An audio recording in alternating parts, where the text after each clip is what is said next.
Welcome back. We are still here with Dr. Shane Creado, one of our Amen Clinics doctors who we just love. So knowledgeable in sleep. And so if you are struggling, please listen to this. Also, one thing we didn't really, I think, emphasize enough is the sleep course we had that Dr. Creado did, because it's just filled with fascinating. And every time I hear you talk, there's just more that I learned, because I realized there was so much to take in. I didn't take it all in the last time. So it's a great course. And your new book. So it's Peak Sleep Performance is the name of the book, correct? Well, thank you so much for being here. And one thing I wanted to just touch on really quickly before we jump into the topic of pain. In the last episode, we were talking about Put Me to Sleep, the supplement that you guys created over a couple of years. It's fascinating. But one thing I wanted to mention is you were talking about it, why it works well is because it settles the brain down. If you talk to people who, especially through this time, alcohol has gone through the roof, right? Smoking weed has gone through the roof. And it's because people can't shut their brains off. I hear them. I hear them all the time. They're on my page. I can't shut my brain off. I'm nervous. I'm too anxious to go to sleep. So what I'm hearing is that combination sort of gives you that same effect, but without the toxicity. Exactly. And that's what's so beautiful about it. It's because it allows your brain to calm down so you can actually fall asleep. The harder you try to sleep, the more likely you are to fail. Mm-hmm. And along with those strategies in the book on the Overcoming Insomnia video series to calm the busy brain down, whether it's relaxation or breathing, paradoxical intent, irrational versus rational thoughts, all those things will help you get into the mode of getting relaxed, getting your brain to wind down nicely rather than just hoping it's going to shut on and off like a light bulb, which it's not going to do.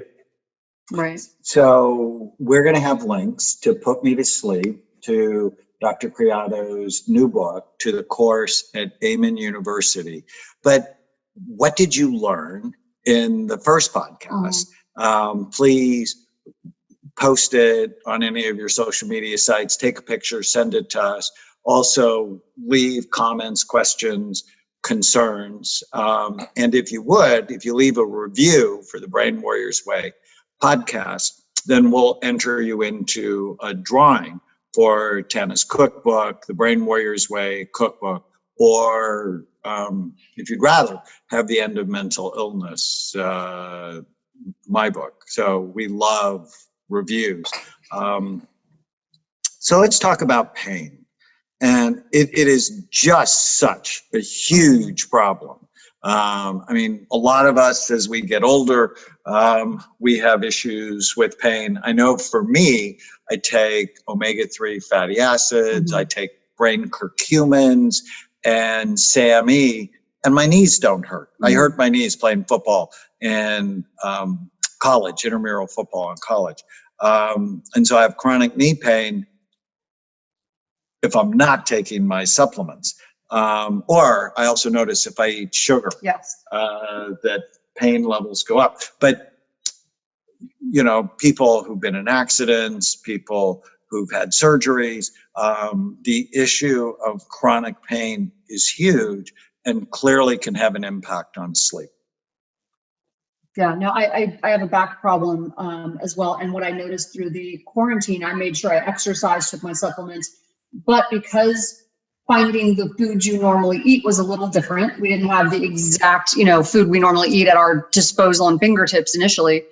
We were eating a little more rice and things like that, which we don't normally eat to supplement. And I noticed immediately my back hurt more. Because rice almost immediately turns to sugar. Just the more carbs in the body, as does bread, pasta, and potatoes. And more inflammation there. Right. And that goes with inflammation, which if you already have vulnerability, like you were born with scoliosis and you were in a bad car accident, that chronic pain can really get triggered. Get triggered. And it affects my sleep. No question. So what do people do? Is there anything different they might do to manage their sleep with pain? Yes, there are specific strategies that they can do. Avoid resting in bed. So when you're in pain, you will feel that lying in bed while you're awake may be far more restful. But the truth is, if you want to rest, you got to do it out of bed. Because if you lie in bed awake in pain, you're going to associate the bed with wakefulness and with pain. The bed is a place of safety and sleep. So there's a clear distinction between resting and napping. Most people may get confused with those. So if you want to rest, avoid resting in bed, number one. Number two, some people like doing progressive muscle relaxation strategies to meditate, to calm down, to wind down and go to sleep.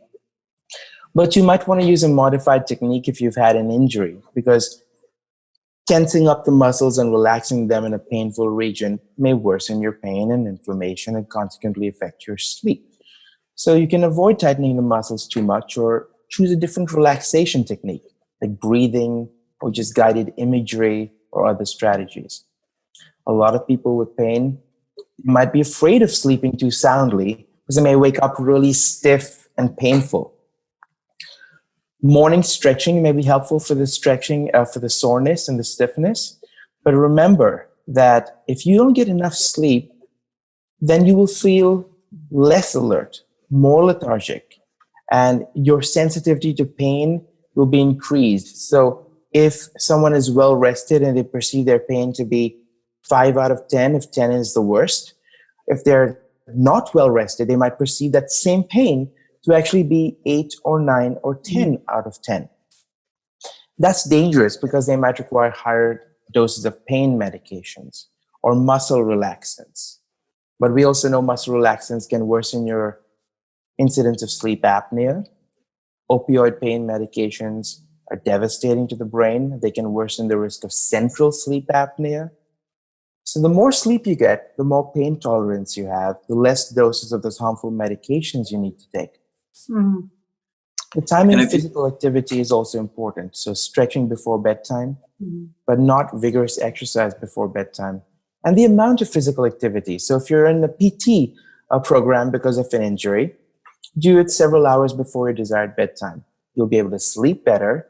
You'll be recovering faster. There'll be less inflammation because you're getting better sleep. And your rehab will be quicker to progress. Mm-hmm. Let me tell you a story about chronic pain.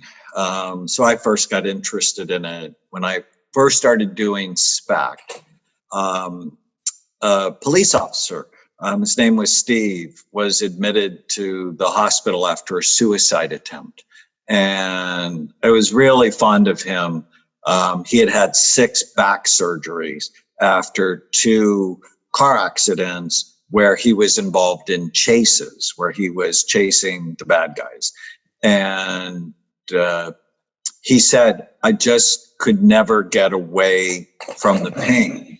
And the opiates helped him in the short run, but made it worse in the long run.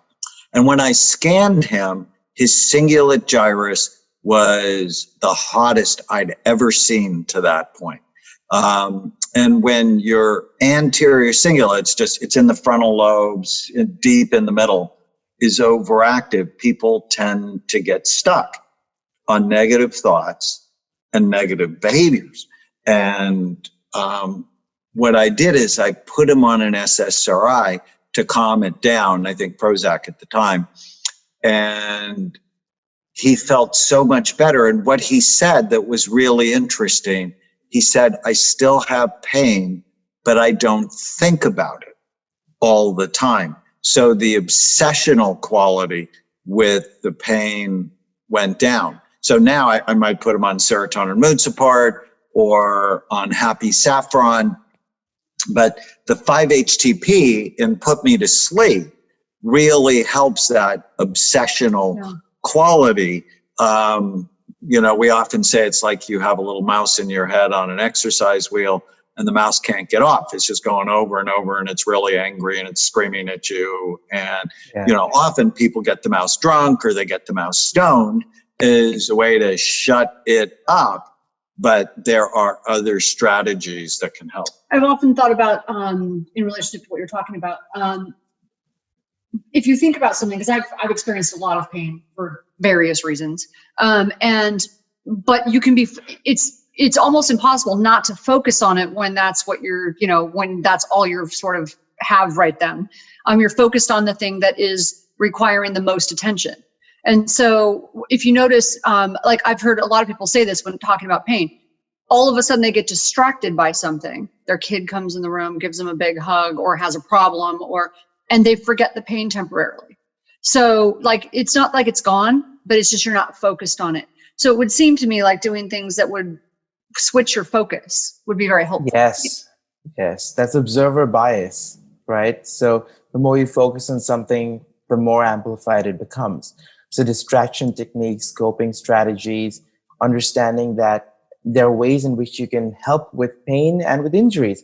So we always go with the PRICE routine for any injury: protection, rest, ice, compression, elevation. I want to talk about PRICEs, where you add the sleep component as a crucial part in the overall recovery from injuries and maintaining a good pain tolerance too, because you'll have less inflammation, less stress hormone levels like cortisol, higher levels of testosterone and muscle building hormones, better pain tolerance there. And the areas of the brain that help you manage emotional things and pain and rational thinking can be improved. The prefrontal cortex, the temporal lobes, the deep limbic system, the anterior cingulate gyrus, and the basal ganglia on our SPECT images. They can improve through better sleep and better pain tolerance. One thing I want to talk about before we have to stop is hypnosis. And, you have experience with it. On Brain Fit Life, there's actually a hypnotic exercise I do for people in pain.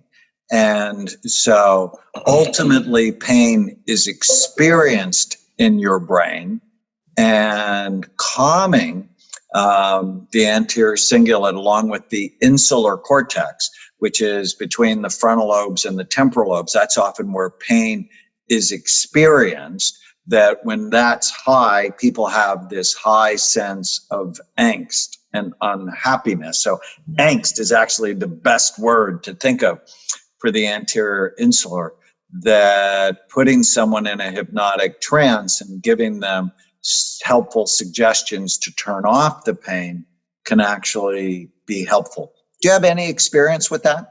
Absolutely. So I trained in hypnosis and also in neuro-linguistic programming. And through certain suggestions, you can actually reduce the subjective sensation of someone's pain.